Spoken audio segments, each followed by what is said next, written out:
transporte aquaviário, CIV 0142.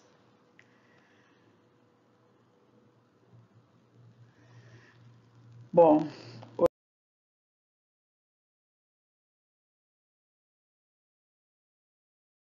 hoje nós vamos falar, né, sobre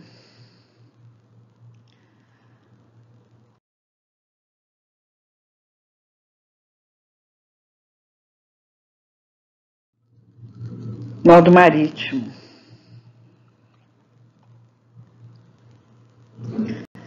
Bom, modo aquaviário, né,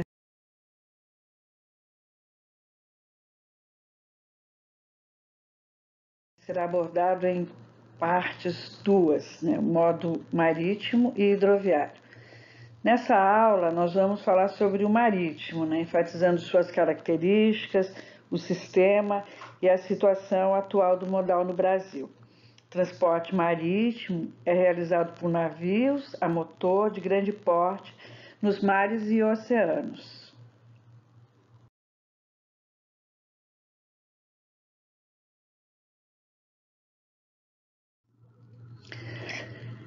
Vamos começar com algumas características, né, do transporte marítimo, né? Vamos falar das vantagens, né? A primeira é a altíssima eficiência energética, né? Então, isso é um grande atributo, né, do transporte, tanto aquaviário quanto marítimo. Em seguida, tem a elevada economia de escala para grandes lotes a longa distância.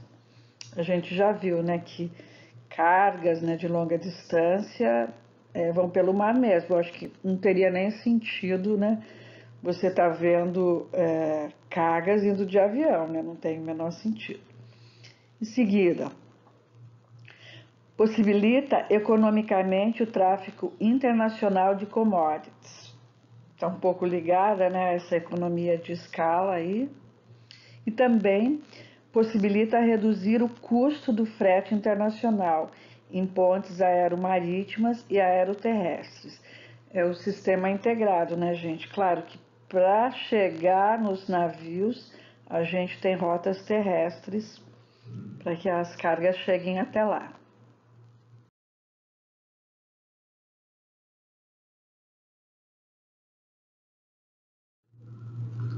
E quais são as desvantagens, né?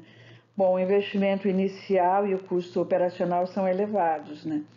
Não sei se vocês estão acompanhando, até houve agora, né, aqui um investimento que vai ser feito pela Caramuru no Porto de Santana, né? Então vamos acompanhar, eu espero que vocês vejam todas as notícias e eu acho que é um passo bastante grande para o município de Santana e para o estado do Amapá como um todo, né? Esse investimento que vai ser feito aí. Vamos acompanhar. Vão colocando as notícias lá no nosso grupo. Em seguida, a necessidade de grandes frotas modernas. É claro que quanto mais moderna a frota, né, melhor vai ser o transporte, né? Então, a gente vai ver hoje algumas qualidades que essas frotas já oferecem. Em seguida, pressupõe a existência de portos, né? Obras de engenharia e infraestrutura caríssimas. Sim, gente, toda viagem tem um começo e tem um fim, né? Tem uma partida e tem uma chegada. Então, essas obras não são baratas, mas elas duram muito tempo, né? É um transporte lento, né? Devido ao tráfego em meio ao mar, é um meio mais denso que o ar. Vocês viram, às vezes tem alguma dificuldade, né? Dificuldade tanto na questão do clima, né? Ou dificuldades, não sei se vocês viram o navio encalhado lá em algumas travessias, né? Então, temos que contar com isso, né? Mas toda a programação da viagem já é em função do tempo que ela vai durar. Os inúmeros manuseios propiciam avarias. Às vezes tem que... lógico, é difícil uma carga iniciar já no porto, né? Não inicia. Então essas cargas vêm e é claro que nessa mudança, né, de meio de transporte pode ter avarias.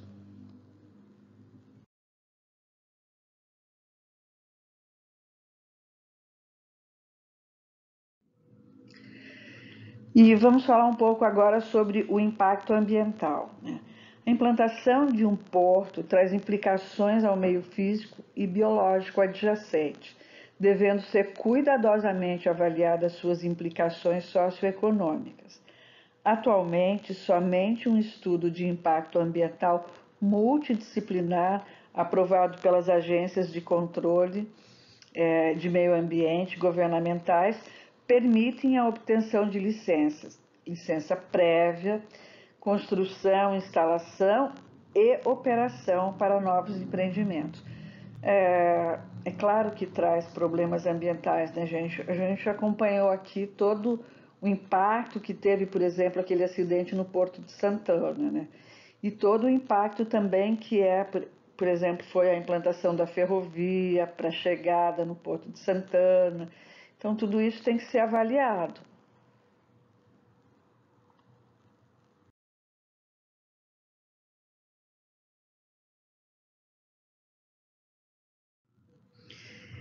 Esse estudo é realizado com o intuito de minimizar danos como ocorridos, né? No Golfo do México, em que ocorreu um vazamento de petróleo durante 7 dias ininterruptos, causando a morte de diversas espécies de animais marinhos ou que vivem no mar. Na Nova Zelândia, em outubro de 2011, teve uma rachadura no casco que provocou um vazamento que atingiu 6 quilômetros na praia de Plenty, afetando pássaros, pinguins, em uma região famosa por sua beleza natural.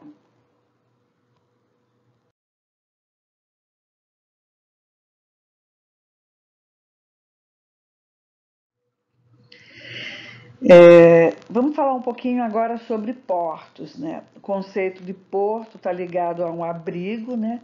A uma condição primordial de proteção da embarcação, tipo de vento, ondas e correntes em que possa se ter a condição de acesso à costa, né? À costagem, visando a movimentação de cargas ou passageiros por meio de obras de acostagem que proveja pontos de amarração para os cabos da embarcação, garantindo reduzidos movimentos e com mínimos esforços de atracação durante a operação portuária.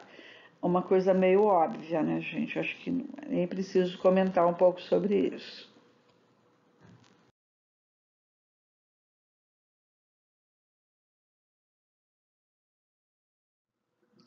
O conceito de porto está ligado à profundidade também e à acessibilidade. Deve ser compatível com as dimensões da embarcação tipo, né? Comprimento, boca, calado, no canal de acesso, bacias portuárias e nos berços de acostagem.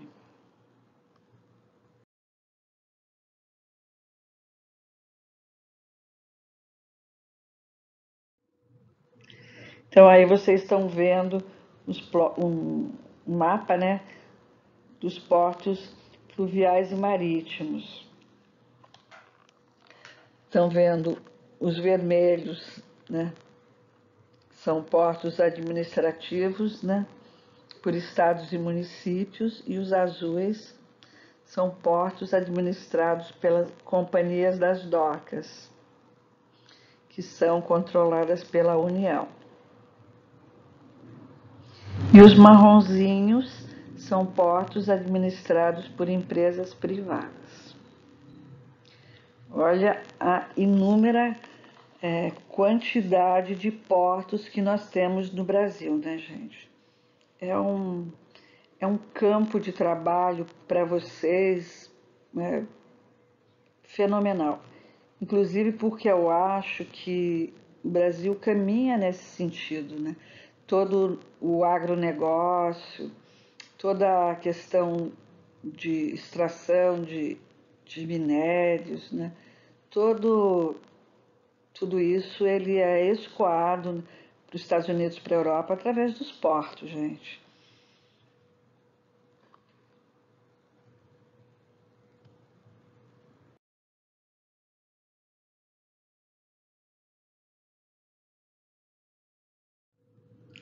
Então, componentes dos portos, né? O porto é constituído por um anteporto, né? Pelo porto e pelo retroporto. Não sei se vocês já ouviram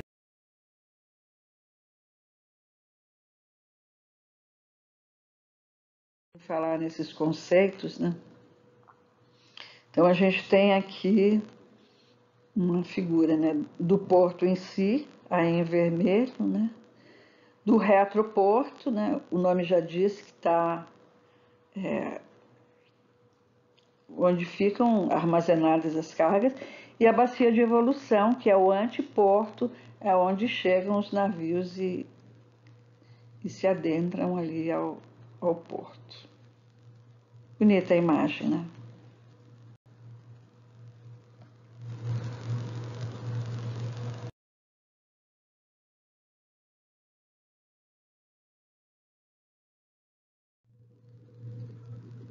Então vamos falar um pouquinho do anteporto. É um canal de acesso, né? É onde se espera.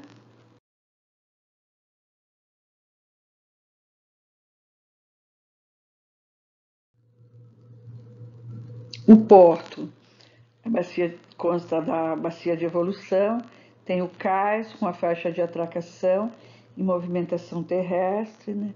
Aí eu tenho os berços de atracação, dársenas, né? Que são as partes resguardadas artificialmente, né? Através de escavações do porto, usadas para tarefas de carga e descarga, e eu tenho uma estação de serviços.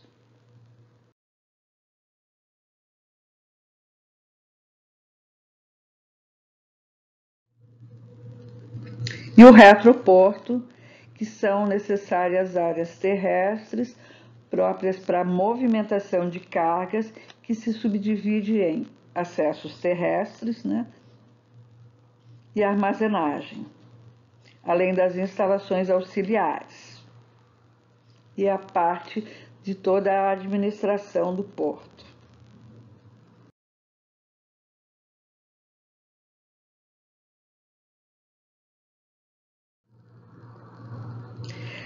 Vamos aí um pouco falar sobre a classificação dos portos.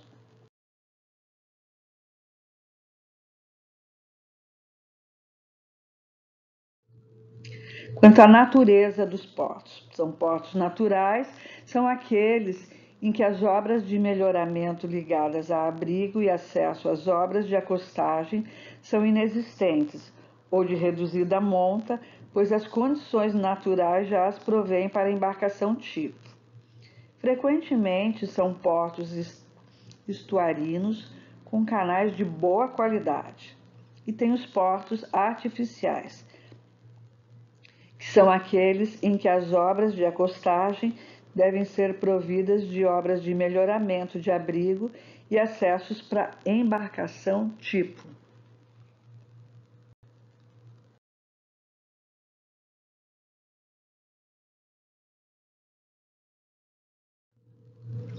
Eu tenho portos exteriores que situam-se diretamente na costa, junto ao mar. Podem ser do tipo salientes à costa, né, que são ganhos à água, quando são implantados aterros que avançam sobre o mar. Encravados em terra, que são ganhos à terra, que quando são compostos por escavações, formando dársenas, canais e bacias.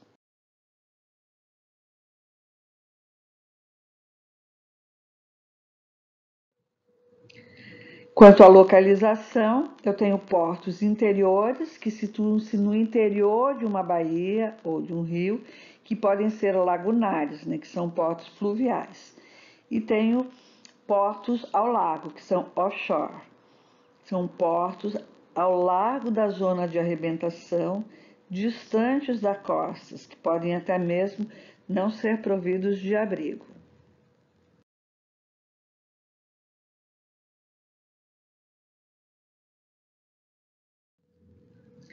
Eu tenho portos de carga, quanto à utilização, né?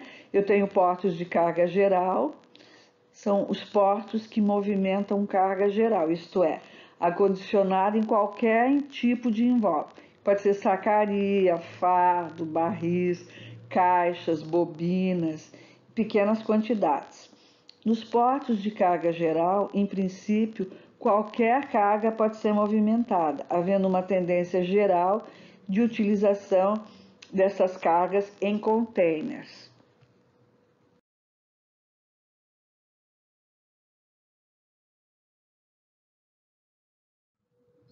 Pode ser portos de carga específica. Os portos ou terminais especializados movimentam predominantemente determinados tipos de carga, como granéis sólidos ou líquidos, cargas sem embalagem, como minérios, contêineres, pesqueiros, marinas, militares, bases navais.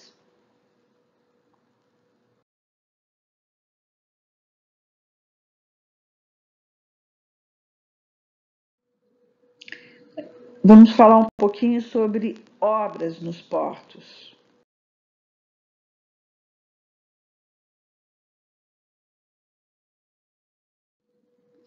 Obras de proteção, pode ser quebra-mar, né? Não tem nenhuma ligação com a costa. Mole apresenta uma das extremidades ligadas à costa, ou dique, que ambas as extremidades são ligadas à costa.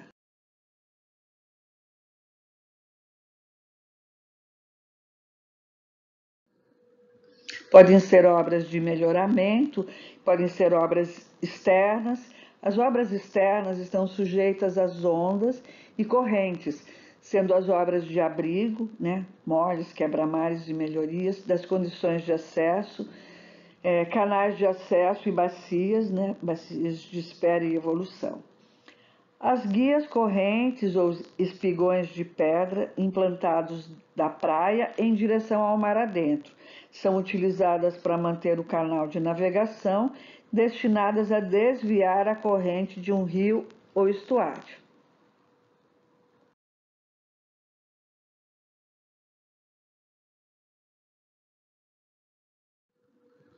Obras internas são implantadas nas áreas abrigadas, como as obras de acostagem, estruturas para movimentação, estruturas para o equipamento de movimentação de cargas, retroporto, áreas de estocagem, vias e pátios rodoferroviários, oficinas, docas e estaleiros.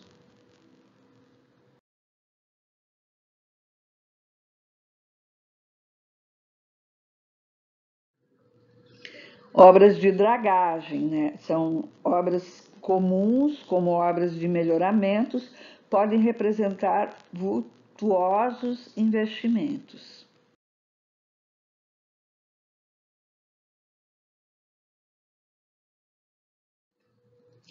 Vamos falar um pouco sobre o sistema marítimo.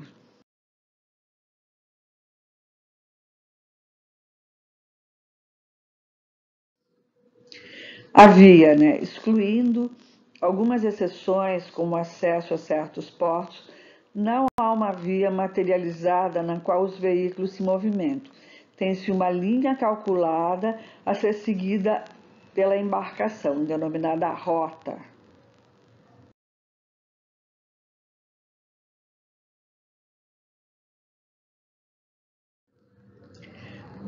Via de longo curso, né? É a navegação internacional, realizada através dos oceanos, abrangendo navios regulares, né?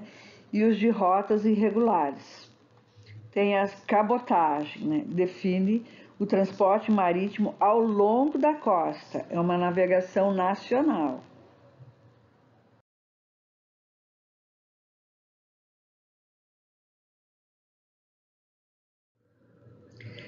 Veículo. Navio é o veículo apropriado para navegação em mares, rios e lagos. Sua construção obedece especificações para perfeita navegabilidade. A unidade de velocidade de navegação é usualmente expressa em nós, sendo a média de 20 a 22 nós, e os mais velozes alcançando 26 a 48, que são 15 km por hora.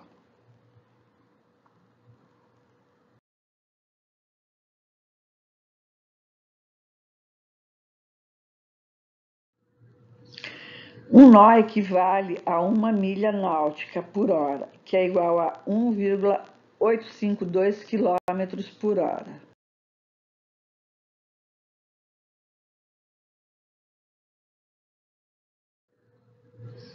Os navios podem ser de vários tamanhos, tipos, finalidades e configurações, adequando-se às especificações necessárias. São propulsionados por motores de grande potência, capazes de impulsionar e locomover embarcações de todos os tamanhos, com dezenas e até centenas de milhares de toneladas.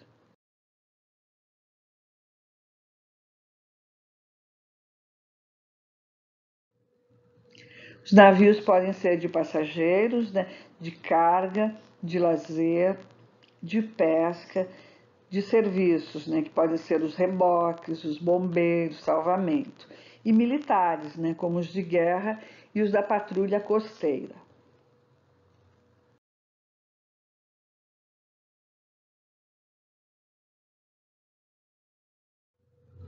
Conforme a possibilidade de uso geral ou não, são públicos ou privados.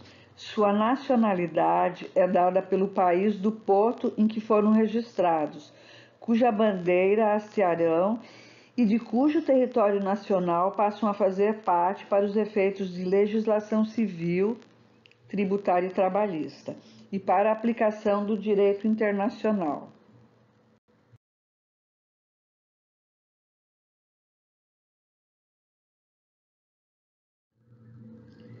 Então aí a gente está vendo, né, um esquema de um navio. Você tem aí onde um é proa, né? O 2 é o calado, o 3 é a âncora, o 4, né, o casco, o 5 é a hélice, o 6 é a popa, o 7 a chaminé, o 8 é a ponte, o 9 é o convés. Onde aí está vendo, ó, a proa é a frente do navio, a popa é a traseira do navio. Estribordo ou boroeste, o lado do navio que está à direita quando o observador olha para a frente. Bombordo é o lado do navio que está à esquerda quando olhando para a frente. A gente tem o comprimento, né? É a distância entre o espelho de popa, né, ao bico de proa, que é a parte dianteira. Tem a boca, é a maior distância entre os costados ou laterais do barco. Pontal é a altura fixa entre o fundo do navio e seu convés principal. Então aí está o esquema do navio.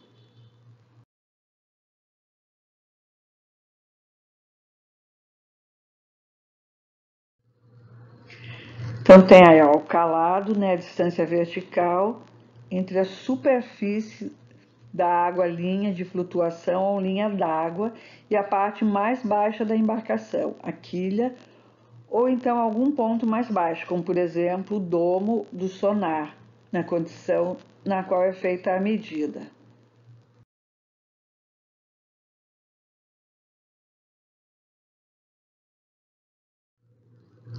Vamos lá para a classificação dos navios.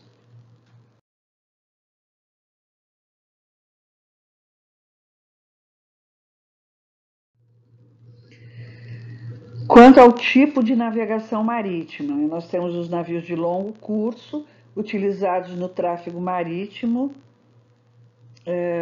entre pontos de diferentes países. A gente tem os navios de cabotagem, utilizados no tráfego marítimo entre os portos do mesmo país ou de países do mesmo continente.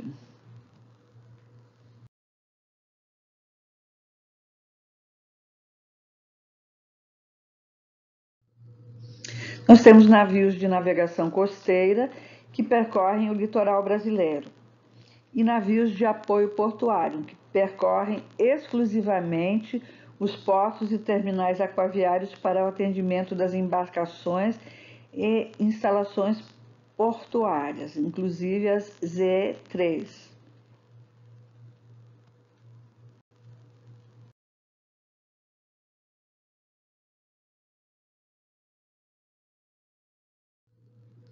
De acordo com a Convenção Nacional das Nações Unidas sobre o Direito do Mar, os países costeiros têm direito a declarar uma zona econômica exclusiva, que é a chamada ZEE.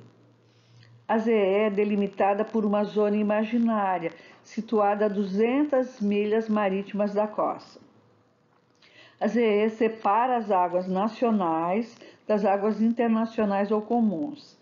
Dentro desta zona, cada país goza de direitos. Alguns exemplos: direito à exploração dos recursos marítimos, direito à investigação científica, direito a controlar a pesca por parte dos barcos estrangeiros.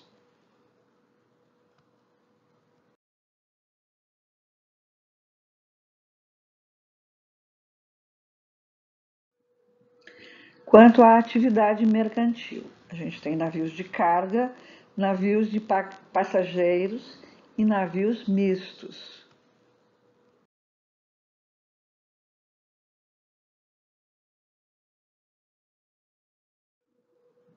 Quanto ao tipo de operação, nós temos navios de linha, navios a frete e navios de tráfego privado e navios especializados.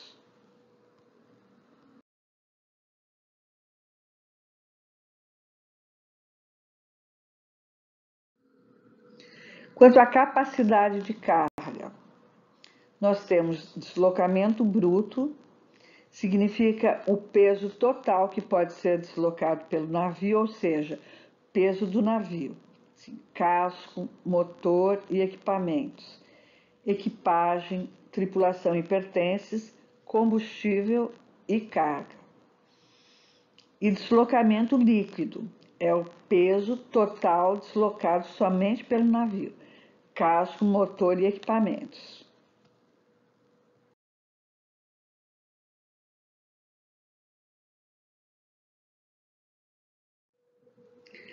Quanto à capacidade de carga, ainda temos tonelagem de porte e tonelagem de porte bruto, correspondente à diferença entre o deslocamento bruto e o deslocamento líquido, ou seja, o que pode ser transportado em carga, combustível e equipagem, né? E menos a equipagem, combustível e carga.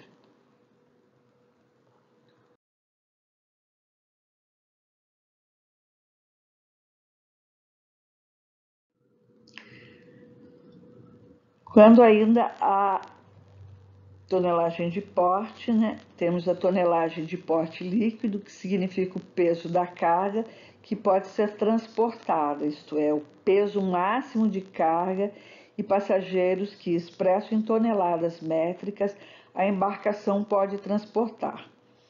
Parte do porte bruto utilizável comercialmente, menos a carga e passageiros.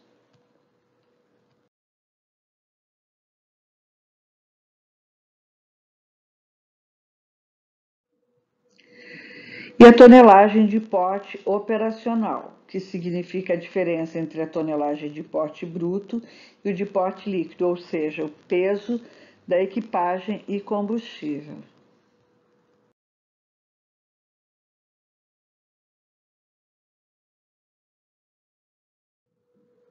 E por enquanto é isso, minha gente. Espero que vocês tenham gostado da aula e que estamos aí para continuarmos a semana que vem. Um abraço a todos, bom final de semana.